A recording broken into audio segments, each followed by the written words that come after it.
remember that. And don't pick my fruits, you cover them back. You start off walking nice with that big broomstick. Now you're eating back like you spread it straight. What you waiting for?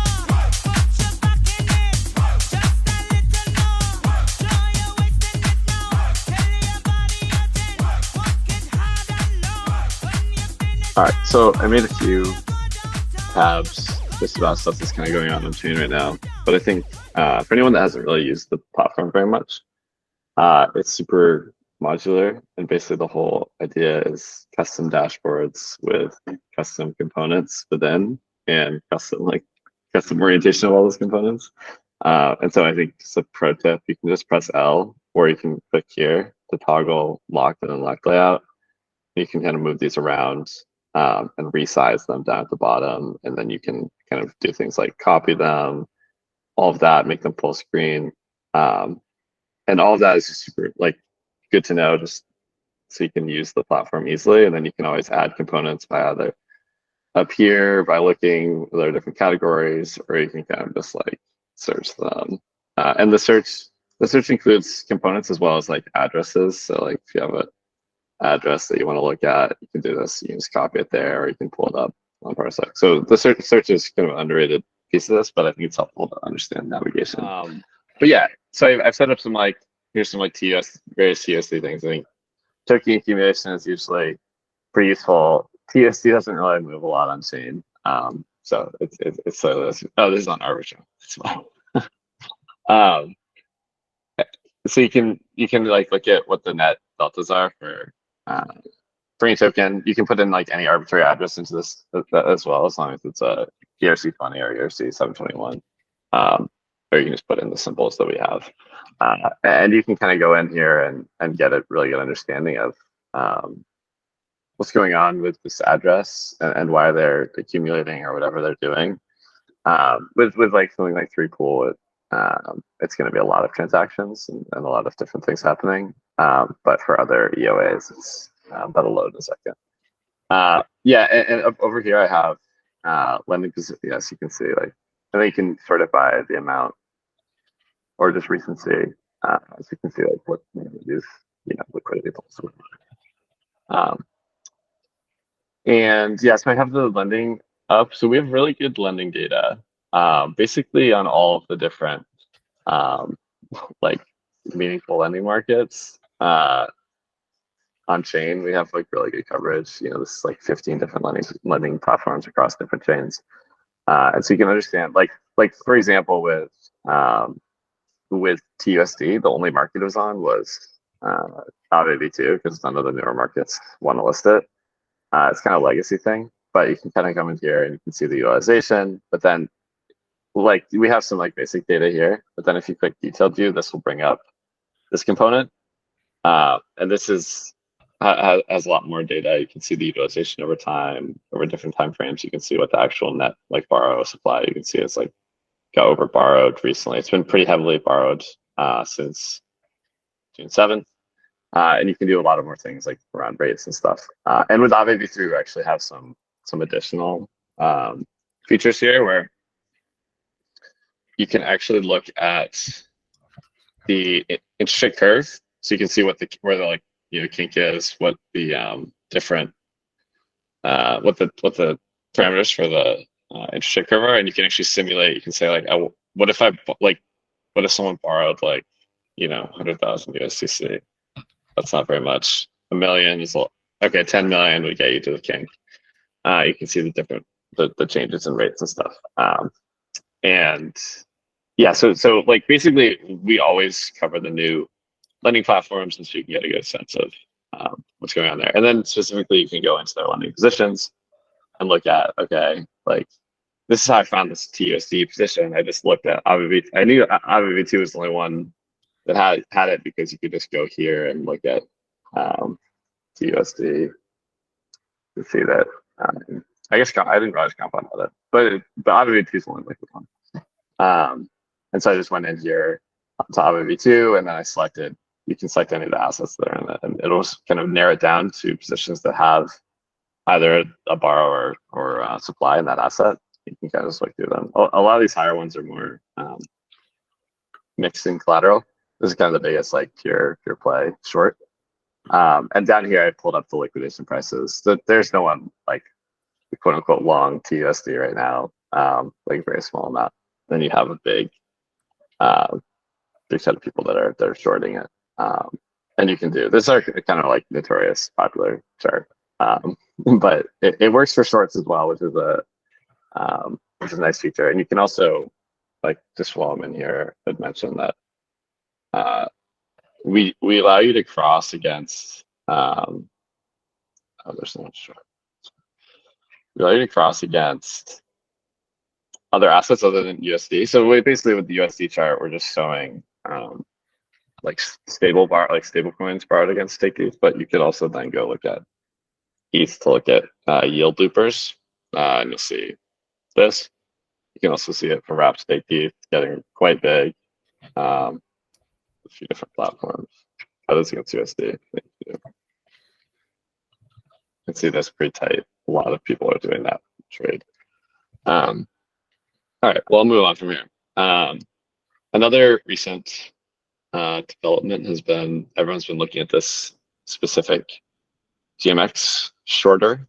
Short war. Yeah, exactly. Yeah, so we have a few features around perps. We are like working on a lot more perp features so far. But anyway, what we currently have is you can look at positions for GMX traders.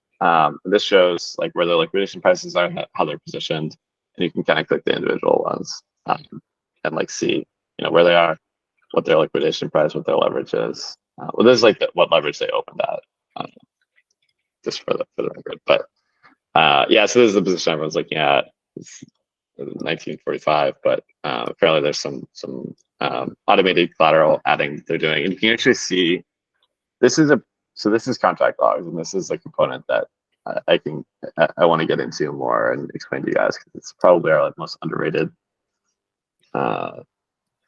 feature. Basically, what you can do here is you can put in addresses and you can create charts based on those addresses. So basically, this is a pretty complex contract log chart, but it only take 5 minutes to make. You don't need to write any SQL to do it. Maybe I can try and just like reproduce it to show you guys how to use this. But basically, I'll just exit out.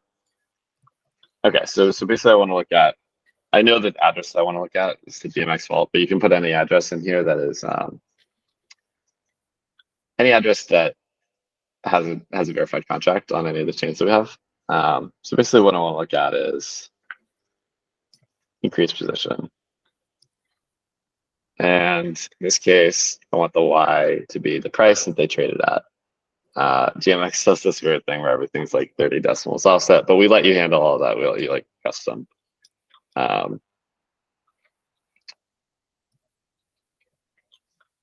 And so you can do group buys, you can do filters, you can do transformers, but basically what I want to do is I want to look at this specific account, okay? So I have this account here.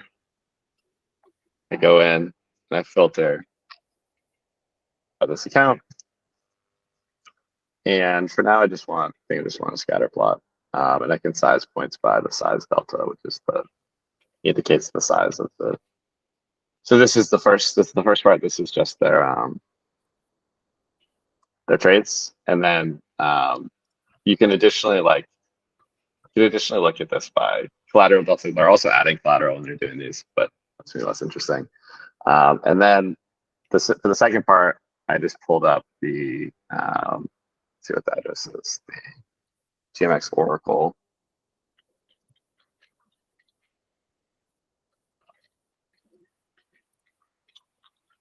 And this is like not a named contract, but it just pulls up the ABI. Okay, so we want probably like the price data, fast price. We want to do a line chart for this. We want to filter by token. Yeah,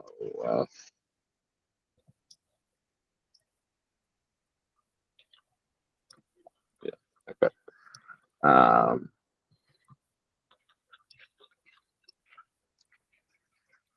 yeah, so this is basically the, oh wait, I need to do the offset. This is basically the chart that we talked about earlier. Want to do multi-chart so you can do different types of charts for each part. Okay, anyway, this is basically that recreated what we created earlier. And then you can add more stuff on top of that. So like the contract logs is basically like I kind of describe it as Dune, but you don't need to write any SQL. You can do lots of different queries. You can put different charts on top of each other and interleave lots of data that you want. Like for example, this is just showing like GMX liquidations. And it's useful to just like, okay, I want to pull up GMX liquidations. You can just do this and you just scatter plot it. And then you kind of get a lot of data just from looking at that, a lot of useful information. And you can do, this is group by index token, so it's group by whatever they're liquidated on. So you can see that like someone got carted out like a couple weeks ago with a huge liquidation on that down move. And then this is a custom table. Basically, anything you create on contract logs, you can pull into just a table form. And then the component is called custom table. And it has a bit of a learning curve, but basically, like what you do here is you just go and pick the contract, and then you can pick these positions. Filter. You can see what they're doing. You can see the collateral delta they're adding into these, so you can see like more information. Look at actual transactions, super useful for following things like this. Yeah, and then another one I pulled up is I've been trying to understand like what the impact, like the DSRs having on just the cost of capital and in DeFi. There was a lot of talk about how it would push rates up, and so I just like wanted to understand if that's true.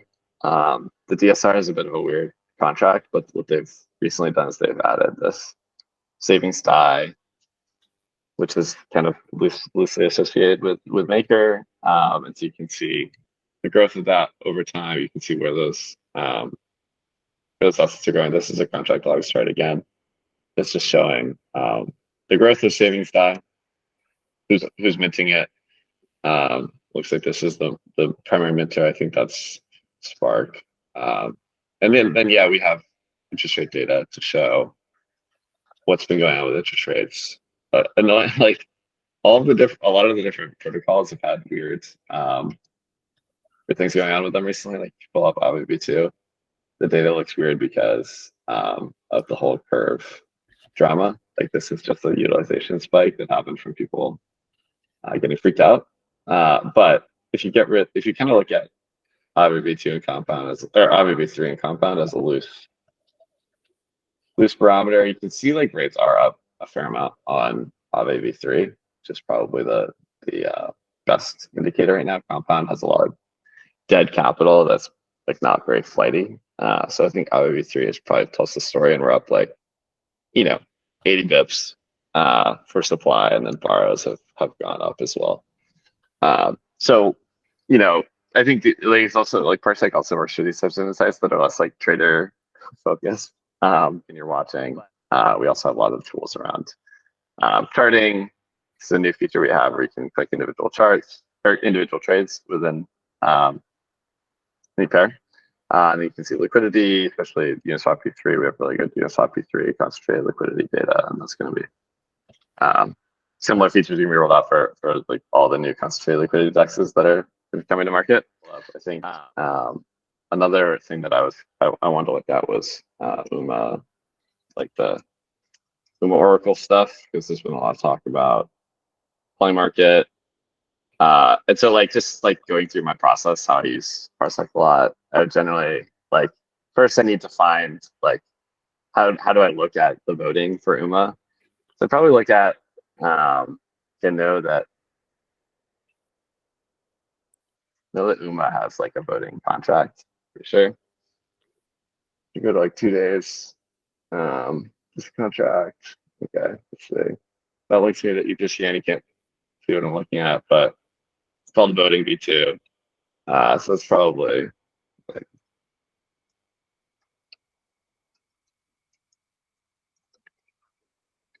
like not in demo purposes. I would have probably gone and named it. but it's kind of it kind of depends on how big the protocol is. But we would have probably named in that scenario. So I have that address.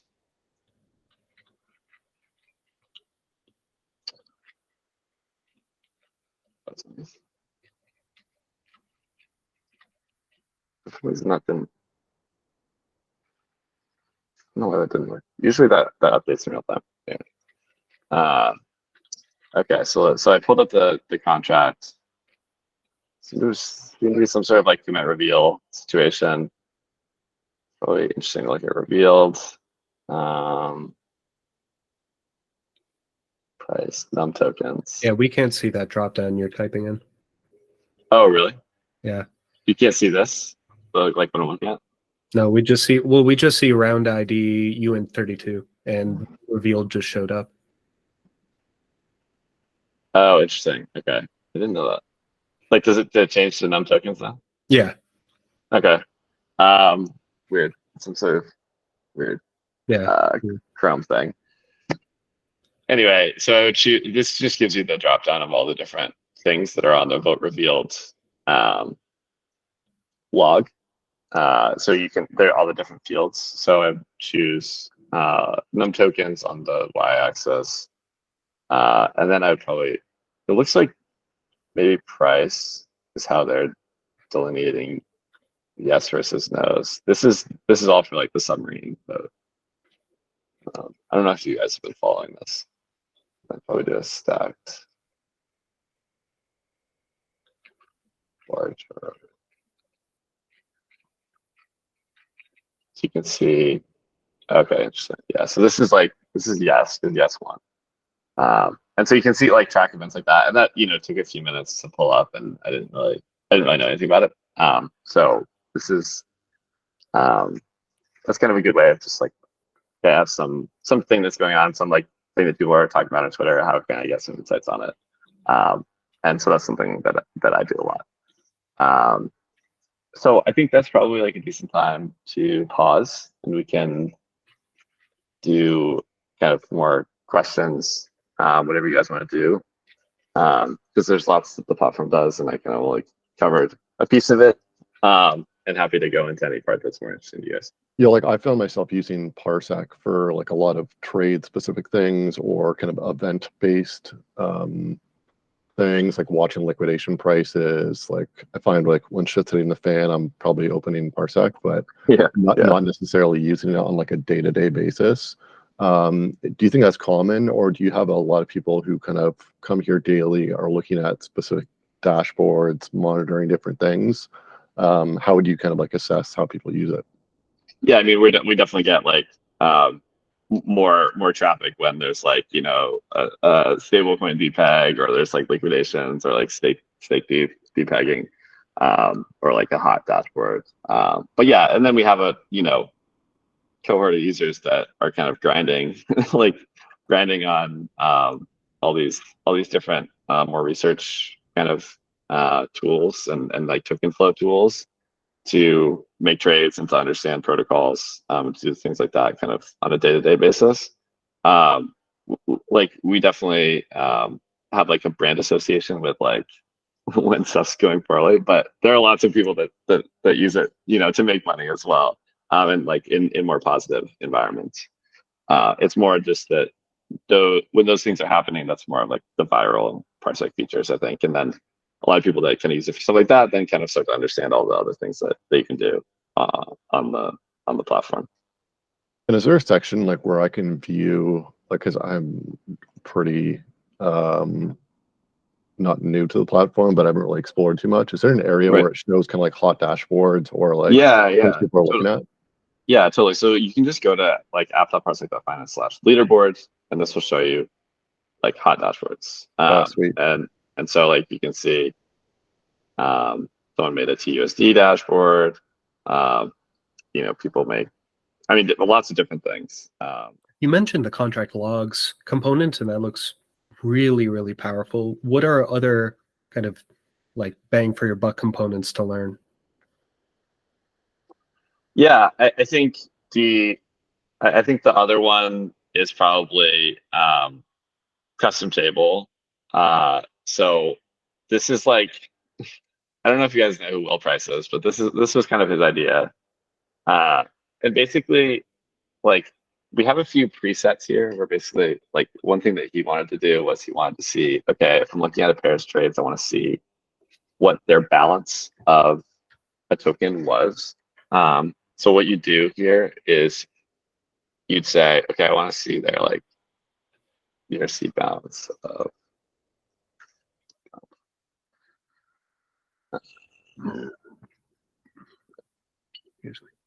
so this is basically a way of seeing, okay, I'm looking at the comp beef pair and whatever, the trades are there.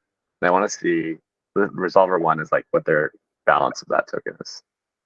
Okay, so someone bought from Balancer and then, a lot or something. And this is basically a way of, I have some series of data that I'm following, and then I want to do a stake call. I want to call a contract to get like in this case, the taker's balance of a coin. And so we have some presets where it's like, if you want to look at trade streams or token deltas or NFT holders, and you want to see like, okay, looking at NFT holders and I want to see what their ape staking balance is or something like that. But you can also do it with just like an arbitrary contract, and you can pull in, different events, and you can call data against whatever's in that event.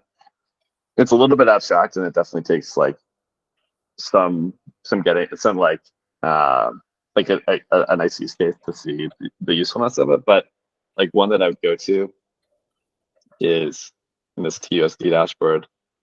I think he had one in here. Oh yeah. So these TUSD burns are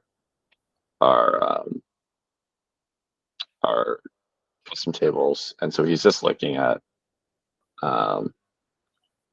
burns and mints because he realized that like when you burned TSD, they just sent you TSD back like 2 days later. It's hilarious. But one thing you could do to add on to this is you could look at whatever this users that's doing this, whatever their TUSD balance is, like if they still have a lot left that they're trying to get rid of, or maybe you want to see, I don't know, like it depends on the situation, but basically you can call state against an address that's doing something to better understand what they're doing. So maybe like one like trader one is like, maybe you're looking at a new coin, and you're looking at approvals, and you want to see, okay, how many coins does the person approving this contract, approving Dex router on a token contract, how many tokens do they have? Like if you want to see, before someone starts selling. But there are lots of different use cases for that. And I think that's another one that's very useful for more complex things. And I just had a question about like alerts, like if we want to get like Telegram alerts or Discord alerts for certain events. Yes, we have lots of different alerts now. So you can do like higher level ones, like you following like an NFT collection and want to get floor alerts or DeFi alerts. You want basically like for the DeFi alerts, it's like anything that you can get in the fire hose, you get in alert form. Then you can do contract events as well. You can get like kind of digests, which is like NFT digests is like what collections have volume. And then you can do like trending contracts, which is just like send me, trending contracts every hour. And then we have some lending market tools for like active spot lenders that want to follow their position, or they want to follow a market. That's more for like position management stuff. So it depends on your use case a bit. But yeah, you can do that with alerts. What do you guys use the most as stewards of the platform? What do you find most helpful? What do you find yourself going to on a day-to-day basis? Yeah, Charlie, do you want to go, or what do you use? Yeah, I think definitely using address lists. And so even if it's like, so for example, with Raft recently, they had like 2 different contracts where collateral was stored. So just an example like that, where you can throw those 2 in an address list and then use those addresses across multiple components. I think I use address lists a lot. And then definitely contract logs. I feel like we always come back to contract logs just because you can, it extends what you can do so much, and you can be creative with it. So it depends on whether you're looking at a token, transfers to and from, a burn address. You can look at mints and burns of that token, or you can also look at contract logs. So it expands what you can actually do with Parsec a ton. And then I think the rest is pretty context dependent. So for example, with the USDT FUD, it was all about looking at curve pools, looking at the weights. And then day to day, I think I use the Firehose just to see what's going on, and also trending contracts. I don't know if we've shown those two components, but I think relative to one of the questions you asked earlier, Kai, in terms of how can I use Parsec on a day-to-day basis just to like check in, I think something like trending contracts and also the Firehose would be something which I would just have up in a tab and just see what's going on. And if there's something particularly large or strange happening, then you're seeing it as it comes through. And yeah, the token accumulation and token holders I use quite a lot just to monitor movements in tokens that I'm watching as well. Maybe a final question for me. You mentioned the ARB drop as an interesting example, and I'm just kind of thinking ahead here. Like, at some point we should probably see Starknet dropping their token. I think the contract's already live on it's on like Ethereum. an untransferable one. Yeah, I think it's untransferable. Yeah. So if you were like watching it for that, like what sort of events would you be watching for? Like what sort of dashboard or what sort of elements would you be adding to the dashboard? Good question. For that one, I would definitely look to see if there are. Generally, they'll allow transfers, but just from the main wallet or whatever. But I would probably set up an alert for transfers. That's a really good use case for alerting, just to see when they start gearing up for actual launch. And then once it starts moving around, I've definitely check for Uniswap pools and any action that's going on there. It depends a little bit on how they do it. Sorry, there's a thunderstorm happening. So it depends a little bit on how they do it. But then you want to obviously look at the airdrop contract, and generally with airdrops, people will look at obviously what's going on with the price and the order book kind of liquidity. Specifically around V3, when there's an airdrop, V3 LPs do quite well in general historically. It's I think people know that now though, so it's maybe not super high alpha anymore.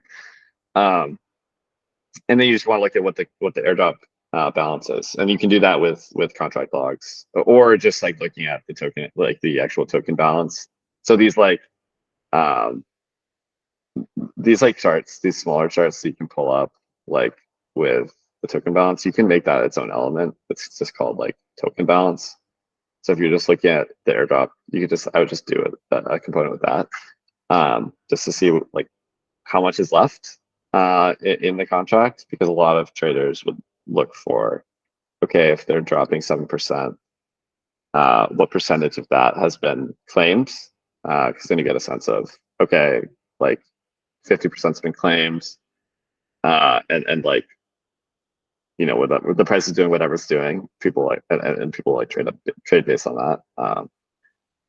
In airdrops case, but yeah, I mean, if you just set an alert for the Starknet token on transfers, you'll know about that, hours before Twitter starts talking about it. So that's probably the easiest thing to do.